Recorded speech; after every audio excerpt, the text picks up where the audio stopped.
অমল আলোয় ইউটিউব চ্যানেলের আলোর কথা বিভাগে আমরা ধারাবাহিকভাবে শুনছি শ্রী শ্রী মোহনানন্দ ব্রহ্মচারীর দিব্য জীবন গাথা, সন্ন্যাসিনী আশাপুরী রচিত অমর জীবন গ্রন্থটি থেকে।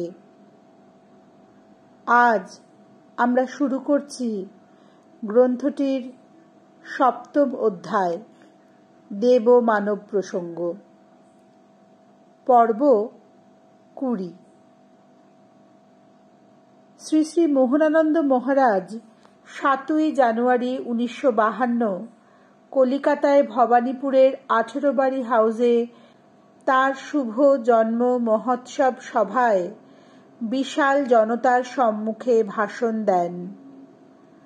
আপনারা কেবল নিজ হৃদয়ের স্নেহ, শ্রদ্ধা এবং ভাবের দ্বারাই আমার মতো একজন অকিঞ্চিৎকর সামান্য মানবকে এত সম্মান দিয়েছেন।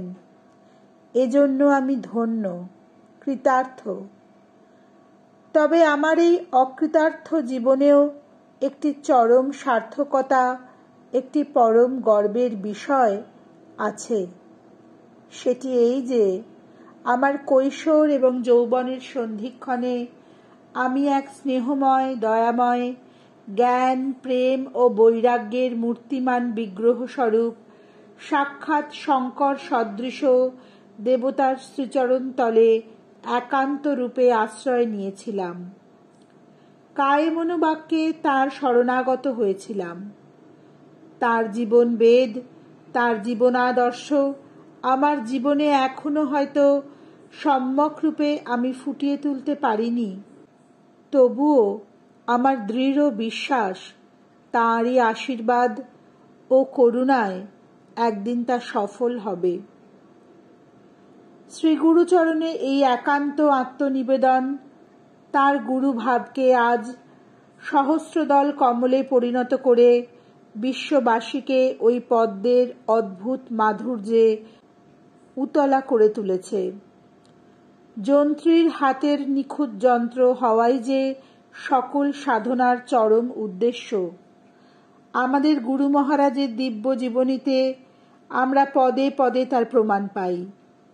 গুরু হওয়া মুখের কথা নয়। আমাদের মহারাজ একদিন শতাং প্রসঙ্গ করতে বসে বলেছিলেন, উৎকট অপরাধ করলে পিতা পুত্রকে ত্যায্যপুত্র করে দিয়ে নিষ্কৃতি পান, কিন্তু গুরুর সে উপায় নেই। অন্ধ আত্মবিস্তৃত শিষ্যের পিছে পিছে যুগ যুগ ধরে গুরু নীরবে চলেছেন। কখন তার জীবনের স্বীকৃতির এতটুকু ফাঁক পাবেন? অমনি সেই ছিদ্রপথে আত্মপ্রকাশ করবেন বলে। আজ শ্রী শ্রী মোহনানন্দ মহারাজের শিষ্য সমস্ত ভারতবর্ষে এবং ভারতের বাইরে ইউরোপ, আমেরিকা, ইংল্যান্ড সকল দেশে সহস্রে সহস্রে দিন দিন বেড়েই চলেছে। অথচ তিনি নিজের বিষয়ে একটা কথা বলেন না। কীর্তনের সুরে ছাড়া কথাই প্রায় বলেন না, ভক্তের কুশল প্রশ্নটুকু ছাড়া। কিন্তু তার নিজেকে নিঃশেষে বিশ্ব কল্যাণের জন্য বিলিয়ে দেওয়া এমনই যে প্রতিটি নরনারী বুঝতে পারে তাদের অন্তর্নিহিত দেবত্বকে তিনি সকল বাধা উন্মোচন করে দেখছেন, প্রকাশ করছেন। শান্তিনিকেতনে কয়েকজন সাহেবের সামনে একদিন শতাং প্রসঙ্গ সময় কথা উঠেছিল, ভগবান বুদ্ধদেব একটি ছাগ শিশুকে বাঁচাবার জন্য নিজের প্রাণ উৎসর্গ করতে চেয়েছিলেন। তাতে শ্রী শ্রী মহারাজ বললেন, ওটি দয়া ধর্মের ব্যাপার নয়, ওটি আত্মার একটি অবস্থা। যে অবস্থায় ছাগ শিশু আলাদা, তথাগত আলাদা। একজনের দুঃখ বেদনায় আর একজনের প্রাণ কেঁদে উঠল। তিনি তাকে ত্রাণ করতে নিজেকে বলি দিতে চাইলেন। এসব নয়। আত্মার সে অবস্থায় এক বই দুই থাকে না। ছাগ শিশুর মধ্যেও তিনি আপন আত্মস্বরূপকেই দেখেছিলেন। সেখানে এক বই দুইয়ের অস্তিত্ব সম্ভবই নয়। বৈষ্ণবেরা পরাভক্তির যে অবস্থার কথা বর্ণনা করেছেন, স্থাবর জঙ্গম না হেরে, হেরে কৃষ্ণমূর্তি, যাহা যাহা নেত্র পড়ে তাহা ইষ্ট স্ফূর্তি, এটি সেই অবস্থা। তাই জন্যে শ্রী শ্রী মহারাজ একাধারে অদ্বৈতের শিরোমণি আবার সেই পরম অদ্বৈতবাদী পথিক রসিক শেখর ঘনীভূত ভাবমূর্তি। গুরুভাবের অপূর্ব মহিমায় জগতের সকল নরনারীর সকল ভাবের সঙ্গেই অসীম করুণায় নিজেকে একাত্ম করে তাদের দুঃখে দুঃখী, সুখে সুখী হন। তাদের সুখের দিনে স্নেহমধুর হাসি, দুঃখের দিনে আশীর্বাদ, সান্ত্বনা সবই দিয়ে যাচ্ছেন। আমাদের মধ্যে অন্তর্নিহিত ব্রহ্মভাব আছে। যে সুপ্ত লুপ্ত দেবতা আছেন সে কথা শ্রী শ্রী মহারাজের করুণা ঘন আখিপাতের দিকে চেয়েই আমরা বুঝতে পারি। তাই তার এত আকর্ষণ। একবার আমার পিতৃগৃহ ভাগলপুরে অন্নপূর্ণা পূজা সমাপন করে শ্রী শ্রী মহারাজ ট্রেনে কলকাতা যাচ্ছেন। আমরাও কিছু দূর তার সঙ্গে আছি। রামপুরহাটে সহসা এক শোকার্ত ব্রাহ্মণ স্টেশনে গাড়ি থামা মাত্র তার কাছে এলো। শোকাকুল বিদীর্ণ চেহারা, একমাত্র পুত্র মারা গেছে তার। আগে মহারাজের নাম শোনেনি, জানলা দিয়ে তার মূর্তি দেখেই অভিভূতর মতো গাড়িতে উঠে এসেছে। ট্রেন চলতে লাগলো। ব্রাহ্মণ শ্রী মহারাজের পদমূলে বসে রইল। বাইরে চৈত্র মাসের উদাস পাতা ঝরানো হাওয়া বইছে। কামরার মধ্যে একটানা নির্ঝরের মতো স্রোতে মহারাজ কথা বলে যাচ্ছেন মৃদু স্বরে। ব্রাহ্মণকে বোঝাচ্ছেন। একটি কথা কানে এলো। শ্রী শ্রী মহারাজ করুণা বিমথিত সুরে বলছেন, তা কেন বলছো? ভগবানের কাছে প্রত্যেকটি নরনারী সদ্যজাত শিশুর মতো নির্মল। তুমি আমার কাছে আশ্রয় চাইছ? আমি কি না দিয়ে থাকতে পারি? কলকাতায় ওই ঠিকানায় যেও, দীক্ষা হবে। ব্রাহ্মণ বোলপুরে নেমে গেলেন। তার মুখে তখন অন্য এক জগতের বিভা। কে বলবে কিছুক্ষণ আগের সেই ব্যথা জর্জর ক্লিষ্ট মুখ এরই? গুরুভাবের মহা সামর্থ্যময় উজ্জ্বল প্রভায় শ্রী শ্রী মহারাজের চতুর্দিক আলোকিত। এই সামর্থ্যের পরিমাপ করা মানুষের সীমাবদ্ধ বুদ্ধিতে সম্ভব নয়। সেই যে একদিন তিনি বলেছিলেন, গুরুর পরিত্রাণ নেই। যে বাপের মতো ছেলে কুপুত্র হলে তাকে ত্যায্যপুত্র করে দিয়ে নিষ্কৃতি পাবে। অন্ধ আত্মবিস্তৃত শিষ্যের পিছু পিছু গুরু যুগ যুগ ধরে চলেছেন। তার এই বাণীর প্রতিধ্বনি তার উদয়স্ত দিনচর্যার মাঝে। দিনের প্রতিটি দণ্ড পল ক্ষণ মুহূর্ত তিনি বিশ্বজনের সেবা করে চলেছেন।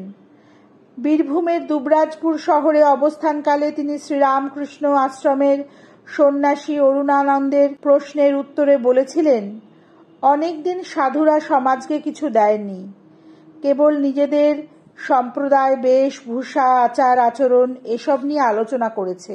এখন সময় এসেছে আমাদের কিছু দিতে হবে।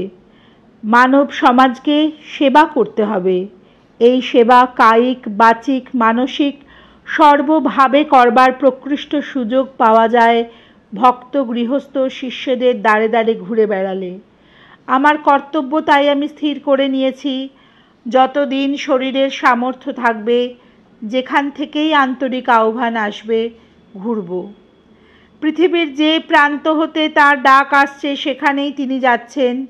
তার এই প্রতিশ্রুতি তিনি পালন করে চলেছেন উদয়াস্ত পরিক্রমা করে সূর্যের মতো। ভোর 5টায় ব্রাহ্ম মুহূর্তের উঠে স্নানাদি সেরে তিনি উপনিষদ, গীতা, চণ্ডী, স্তবাঞ্জলি নিত্য সাধ্যায় রত থাকেন। তারপর বিগ্রহ পূজা ও শ্রীগুরুর পূজা শেষ করে বিশ্ব কল্যাণের জন্য হোম করেন। এই বিশ্বকল্যাণ হোম একদিনও বাদ যায় না তার দিব্য জীবন চর্যা হতে। হোমের সময় শ্রী শ্রী বালানন্দ মহারাজ তাঁর শিক্ষাগুরু শ্রী শ্রী গৌরীশঙ্কর মহারাজের সঙ্গে নর্মদা পরিক্রমার সময় যেসব দৈব ঔষধ পেয়েছিলেন, আমাদের দেওঘর আশ্রম হতে গুরু পরম্পরাক্রমে সেই ঔষধ আর্তজনের প্রার্থনা পূর্ণ করতে ও রোগ নিবারণের জন্য দেওয়া হয়। পাগলের ঔষধ উন্মত্ত ভৈরব, হাঁপানির ঔষধ মাদুলিতে পুড়ে ধারণের জন্য, কলায় পুড়ে অম্লশূলের ঔষধ, ওইসব ঔষধ নেবার জন্য বিশ্ব কল্যাণ হোমের সময় আর্ত রোগীরা নিজেদের নাম, ঠিকানা, বিবরণ এবং মাদুলি রেখে যায়। মহারাজ হোম অন্তে সেই সব মাদুলি স্বহস্তে প্রস্তুত করেন। বেলা 11টা নাগাদ হোম সমাপনান্তে একটু দুধ মাত্র নিবেদন করে প্রসাদ নিয়ে আবার সারা দিন ব্যাপী কর্মযজ্ঞের অভিযান চলে তার। হাজার হাজার চিঠির তাড়া নিয়ে বসেন। পৃথিবীর সমস্ত প্রান্ত থেকে ভক্তদের চিঠি আসে।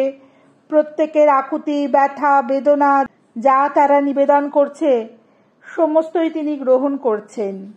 তাই সকল সময় এত চিঠির উত্তর স্বহস্তে লিখবার সময় না পেলেও প্রত্যেকটি পড়েন তিনি।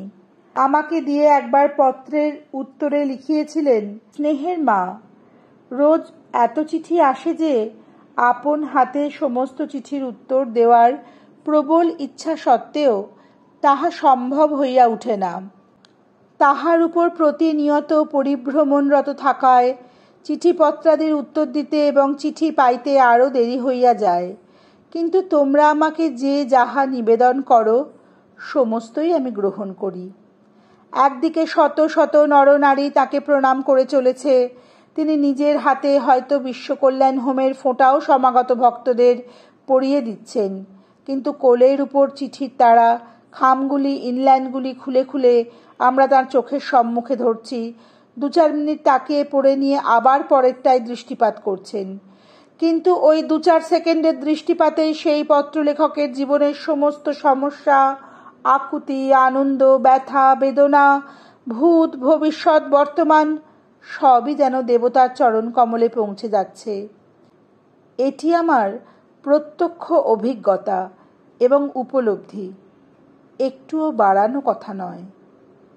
একদা পরিব্রাজক অবস্থায় স্বামী বিবেকানন্দ পশ্চিমের এক বড় শহরের লাইব্রেরি থেকে মূল বেদের খণ্ডগুলি নিয়ে পাঠ করেন।